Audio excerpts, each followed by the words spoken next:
నమస్తే. ఇన్నాళ్ళు నన్ను సపోర్ట్ చేస్తూ, ఎంకరేజ్ చేస్తూ మీ ప్రేమని నాకు అందిస్తున్న ప్రతి ఒక్కరికి కృతజ్ఞతలు. అలాగే ఈ వీడియో కూడా ఖచ్చితంగా మీకు ఉపయోగపడుతుంది. లైక్, షేర్ అండ్ సబ్స్క్రైబ్ చేసి మీ సపోర్ట్‌ని నాకు అందించండి. అలాగే ఈ వీడియో పట్ల మీకున్న అభిప్రాయాన్ని కామెంట్ సెక్షన్‌లో కామెంట్ చేసి తెలియజేయండి. ఇప్పుడు వీడియోని చూద్దాం. నమస్తే, వెల్కమ్ టు అవర్ ఛానల్. నేను పద్మిని. ప్రస్తుతం మనతో పాటు ప్రముఖ ఆధ్యాత్మికవేత్త, ఆస్ట్రాలజర్, లలిత ఉపాసకురాలు శ్రీమతి ఆకెళ్ల శ్రీలక్ష్మి గారు మనతో పాటు ఉన్నారు. మాట్లాడదాం. నమస్తే అక్క. నమస్తే పద్మిని. అక్క, అవమానం ప్రతి ఒక్క మనిషి కూడా ఎదుర్కొంటాడు. అవమానం అనేది అది తీసుకునే దాన్ని బట్టి ఖచ్చితంగా ఉంటుంది. అవమానాన్ని మనం దాన్ని గనుక గుర్తుపెట్టుకుని కసిగా దీన్ని అధిగమించాలి. ఇట్లాంటి అవమానాలు మనం ఇక పైన ఫేస్ చేయకూడదు అంటే ఏం చెయ్యాలి, మనం ఏం చేస్తే దీన్ని అధిగమించవచ్చు అనే దాన్ని అంటే పాజిటివ్ యాంగిల్లో ఆలోచన చేసుకుంటే డెఫినెట్గా ఆ అవమానం అనేది ఒక ఫెయిల్యూర్ లాగా ఆలోచిస్తే సక్సెస్ ఖచ్చితంగా వస్తుంది. అది మనం థింక్ చేసే దాన్ని బట్టి. ఒకవేళ కృంగిపోయే పరిస్థితి ఉంటే ఈ అవమాన భారాన్ని తట్టుకోలేకపోతున్నాం అంటే చాలా మంది ప్రాణాలు తీసేసుకున్న సందర్భాలు కూడా మనకు తెలుసు. అవమాన భారం తట్టుకోలేక అసలు ఎందుకు వస్తుంది? ఒక ఆస్ట్రాలజర్గా చెప్పండి, అవమానం అనేది మన జాతకంలో కూడా వీళ్ళకి ఖచ్చితంగా అవమానాలు ఉంటాయి, దాంతో భంగపాటు అనేది ఉంటుంది అనేది తెలుస్తుందా? అలాంటిది అనాలిసిస్ చేయగలరా? ఒకవేళ చేస్తే దానికి ఏంటి ఆల్టర్నేటివ్ అనేది తెలుసుకోవాలనుకుంటున్నాను. తప్పకుండా. ఇప్పుడు పద్మిని ఎలా ఉంటుందంటే, మనం ఎదుగుతున్నప్పుడు బురద వేయాలనే ఆలోచనతో ఉండే అవమానాలు కొన్ని ఉంటాయి. అవి ఖచ్చితంగా ఉంటాయి, రెడీగా ఉండాలి. ఫస్ట్గా ఏంటంటే మనకి శత్రువులు ముందర అసలు మన జాతకంలో అసలు ముందర వచ్చేదే మన చుట్టుపక్కల వాళ్ళే, మన ఇంట్లో వాళ్ళు కావచ్చు, బంధువులు కావచ్చు, ఇంకా స్నేహితులు హెల్ప్ చేస్తారు. కానీ ముందర బంధువుల్లోంచి అక్కస్ అనేది మొదలవుతుంది. కరెక్ట్. వీడేం చేయగలడు, లేకపోతే ఆడైతే ఇదేం చేయగలదు, ఇదేం చేస్తుంది లేదు, ఇంకా వాళ్ళని దాటి వెళ్ళిపోతున్నాం అనుకో. అంటే వాళ్ళు ఎన్ని అవమానాలు చేసినా ఏం చేసినా అంతా మనం ఈశ్వరార్పణం అనుకుంటూ వెళ్ళిపోయామనుకో, నిందలు మొదలవుతాయి. ఏదో అంతే. ఇంకా దీంట్లో అనంతం అన్నమాట. కరెక్ట్. అది మగవాళ్ళకైతే ఒక రకంగా ఉంటుంది, ఆడదానికి అయితే అసలు మళ్ళీ లేవక్క లేకుండా కొట్టేటట్టుగా మాటల్లో కావచ్చు, క్యారెక్టర్ లెస్ ప్రకారం ఏదైనా ఇంకా ఎలా మాట్లాడాలంటే ఇంకా అలా మాట్లాడేసి నోరు ఉంది కదా అని మాట్లాడేయడం అయిపోతుంది.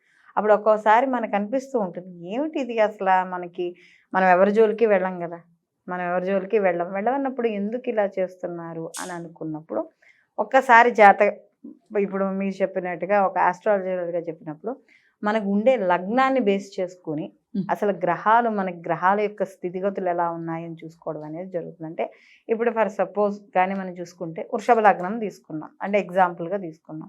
ఇప్పుడు వృషభ లగ్నానికి మామూలుగా లగ్నాధిపతి శుక్రుడు, ఆయన ఉచ్చులో ఉండని లేకపోతే మిత్రక్షేత్రంలో ఉండని ఎక్కడని. దీనికి అష్టమ అంటే మామూలుగా మనకు అవమానాలకు కారణం అంటే చూడండి, ఆకస్మిక అవమానాలు, ఆకస్మిక ఆపదలు, ఆకస్మిక ప్రమాదాలు, ఇవన్నీ కూడా మనకి 8వ స్థానం సూచించడం అనేది జరుగుతుంది. అష్టమ స్థానం సూచించడం అనేది జరుగుతుంది. అలాగే షష్టమ స్థానాన్ని, వ్యయ స్థానాన్ని కూడా మనం బేస్ చేసుకోవడం అనేది ఉంటుంది. ఎందుకంటే ఇక్కడ పాపగ్రహాల యొక్క కానీ ఈ యొక్క అష్టమ స్థానంలో కానీ వ్యయ స్థానంలో కానీ ఉన్న వాటి యొక్క దృష్టి ఉన్నా కూడా ఇక్కడ మనం కొంత అవమానాలకు గురి అవ్వడం అనేది జరుగుతుంది. అయితే దీనికి కొంత మనకి ఈ గ్రహాలు అంటే పూర్వపుణ్యం, ఇప్పుడు పూర్వపుణ్యం నామస్థానంలో అక్కడ ఇప్పుడు ఫర్సబద్ వృషభ లగ్నం ఉంది, అష్టమాధిపతి వెళ్ళి నీచపడ్డాడు, నవమంలో ఉన్నాడు. నవమం అనేటప్పటికి ఏమవుతుంది, మకరం అవుతుంది. మకరం ఆయనకి నీచస్థానం. మకరం గురువుకి నీచస్థానం. ఎప్పుడైతే అష్టమాధిపతి వెళ్ళి నవమంలో ఉన్నాడో ఇక్కడ ఎంత కృషి చేస్తున్నా, ఎంత అంటే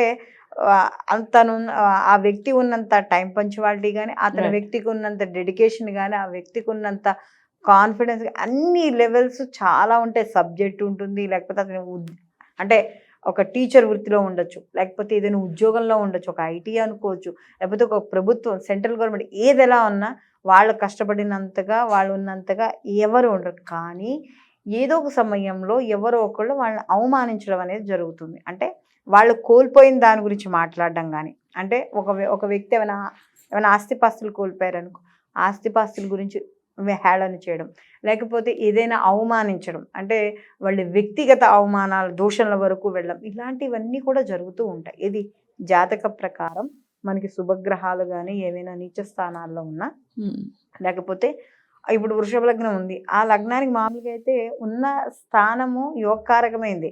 ఎందుకంటే దశమాధిపతి అయిన శని, అక్కడ అధిపతి మాత్రం యోగకారకుడు వృషభ లగ్నాన్ని, కానీ అక్కడ ఉన్న అధిపతి అష్టమాధిపతి వెళ్ళి శుభగ్రహం అయ్యి ఉండి కూడా అక్కడ ఉన్నాడు. అయితే మరి ఇక్కడ శుభగ్రహం ఉండి నీచులో ఉండి ఏం చూస్తున్నాడు, మళ్ళీ జన్మ లగ్నాన్ని చూస్తాడు పంచమ దృష్టితో. ఇప్పుడు చాలా మంది చెప్పేది ఏంటంటే శుభగ్రహాలు ఒకవేళ పర్టికులర్గా గురువు ఒకవేళ పాజిటివ్ ఖచ్చితంగా పాజిటివే చేస్తుంది గురుగ్రహము, నెగటివ్ ఆస్పెక్ట్స్ కనుక ఉంటే నెగటివ్ చేయదు, నలిఫై అయిపోతుంది అని అంటారు. అంటే ఇప్పుడు ఎలా ఉంటుందంటే ఇక్కడ మనకి శని గురువులకి తేడా చూసుకుంటే శని భగవానుడు కష్టించి, అంటే మిగతా ఏ గ్రహాలు ఉన్నా కూడా శుభగ్రహాలు ఉంటే శుభ ఫలితాన్ని ఇస్తాయి, అక్కడ అశుభ ఫలితం ఉంటే అక్కడ అశుభ స్థానాల్లో ఉంటే అశుభ ఫలితాన్ని ఇస్తాయి. ఖచ్చితంగా ఇస్తాయి, ఇవ్వకుండా ఉండవు.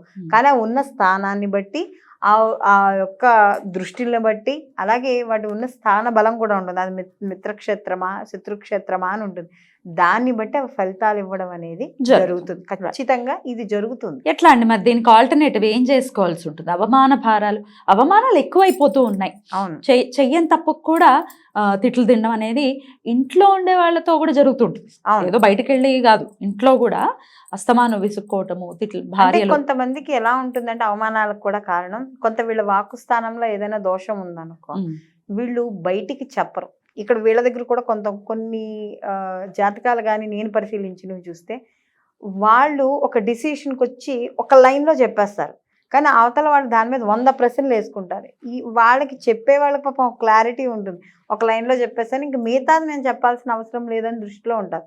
కానీ అవతల వాళ్ళు అలా ఊరుకోరు, కొడుగుడ్లు గీకలు లాగుతారంటారు. అట్లా మొత్తం కొడుగుడ్లు గీకలు లాగినట్లుగా లాగి అది ఇలా ఎందుకైంది, ఇప్పుడు ఇలా ఎందుకైందని. మీరు అన్నట్టుగా బయట వాళ్ళు ఎక్కడో అక్కల, ఇంట్లో వాళ్ళ నుంచి అవమానాలు ఎందుకో ఎదుర్కోవడం అనేది జరుగుతుంటుంది. మరి ఏం చేయాల్సి ఉంటుంది ఇట్లాంటివన్నీ తగ్గాలి అంటే? ఇప్పుడు ముఖ్యంగా ఇక్కడ మనకి శుభగ్రహాలు కానీ మనకి వీక్షణ సరిగ్గా లేకపోయినా, యుతి సరిగ్గా లేకపోయినా, దీనితో పాటు అంటే ఇప్పుడు ఏమండి మనం ఇప్పుడు ఫర్ సపోజ్ ఇందాక ఇప్పుడు నన్ను అడగచ్చు, అక్క మీరు అది గురుగ్రహం నీచంలో ఉంటే ఇంక మరి జీవితాంతం ఇబ్బందులు పడతాను. అలా కాదు, దీనికి మళ్ళీ ఇంకొక ఆల్టర్నేటివ్. దీంతో పాటు జాతకం అంటే గోచార రీత్యా ఈ గ్రహం ఎక్కడ సంచారం చేస్తోంది. ఫర్ సపోజ్ ఈ గురుగ్రహం ఇక్కడ నీచులో ఉన్నా కూడా ఎవ్రీ ఇయర్ మనకి మారుతూ ఉంటుంది కదా, ఆ గురుగ్రహం మారుతున్నప్పుడల్లా వీళ్ళకి అప్ అండ్ డౌన్స్ అనేవి ఉంటాయి, మంచి చెడు ఉంటాయి. ఇది ఇక్కడ స్థిరంగా ఉంది అంటే కేవలం జన్మజాతక మనం లగ్నాన్ని ఎందుకు బేస్ చేసి చూసుకుంటామంటే ఓవరాల్గా లైఫ్ ఎలా ఉంటుంది అనేది తెలుస్తుంది. రైట్, ఓవరాల్గా లైఫ్ ఎలా ఉంటుంది అనేది మనకి ఈ జాతకం ద్వారా తెలియడం అనేది జరుగుతుంది. గోచారం కూడా ఇంపాక్ట్ చూపిస్తుంది. గోచారంలో కూడా మన గ్రహాల యొక్క దృష్టి, యుతి అవి కూడా మనం చూసుకోవాలి. ఎందుకంటే ఇప్పుడు మనం చూసుకోం 2 గ్రహాలు కలుస్తున్నాయి, లేదా ఒక గ్రహం వక్రీకరించింది, మనం ఇలా చెప్పుకుంటున్నాం కదా, వీటి యొక్క ప్రభావం కూడా ఉంటుంది. అలాగే వీళ్ళకి జన్మ జాతకంలో ముఖ్యంగా చూసుకోవాల్సింది, అంటే నేను చూసే పద్ధతి చెప్తున్నా, ఆ జన్మ జాతకంలో ఆ గ్రహం ఇచ్చేది యొక్క బిందువులు ఎన్ని ఉన్నాయి అనేది చూసుకుంటా. అంటే ఫర్ సపోజ్ గురుగ్రహమే ఉంది, గురుగ్రహం ఎన్ని బిందువులు ఇచ్చింది, డిగ్రీస్ కాదు బిందువులు ఉంటాయి వీటికి. అంటే వీటికి ప్రతి గ్రహానికి వ్యక్తిగతంగా ఉండే బిందువులు, అంటే అష్టక వర్గు ప్రకారం మనం చూసే విధానం ఒకటి ఉంటుంది. ఆ అష్టక వర్గులో ఈ గ్రహం ఇచ్చే ఎన్ని బిందువులు ఉన్నాయి, అలాగే మళ్ళీ దీనికి ఇండివిజువల్గా ఎన్ని బిందువులు ఉన్నాయి. అప్పుడు ఏమవుతుందంటే గోచార రీత్యా ఈ గురుగ్రహం ఇక్కడ నీచులో ఉన్నా కూడా ఫర్ సపోజ్ మీనంలో ఉంది, ఇప్పుడు ఆ మీనంలో అతనికి బిందువులు ఎక్కువ ఉన్నాయి, ఒక 8 బిందువులు ఎన్నో ఉన్నాయి. సో కాబట్టి ఇతనికి అక్కడ అంటే జన్మజాతక ప్రకారం అంటే మేషంలో ఉన్నా లేకపోయినా ఇక్కడ ఏదైతే నీచుపడి ఉన్నాడో గురువు ఇక్కడ నీచు పొందినా ఇక్కడ మకరంలో అతనికి బిందువులు ఎక్కువ ఉన్నాయి, మకరంలో బిందువులు ఎక్కువ ఉన్నాయి. బిందువులు ఉన్నప్పుడు ఇతనికి గోచార రీత్యా శుభ ఫలితాలను ఇవ్వడం అనేది జరుగుతుంది. ఒకవేళ మేషం నుంచి ఆయన ట్రావెల్ చేయాలి అంటే 12 ఏళ్ళు ఇంచుమించుగా పడుతుంది, 10 ఏళ్ళు అయితే 10 ఏళ్ళు పడుతుంది. అందుకనే మళ్ళీ ఏమైనా వక్రగతులు ఉంటే ఇంకా లేట్ అవుతుంది.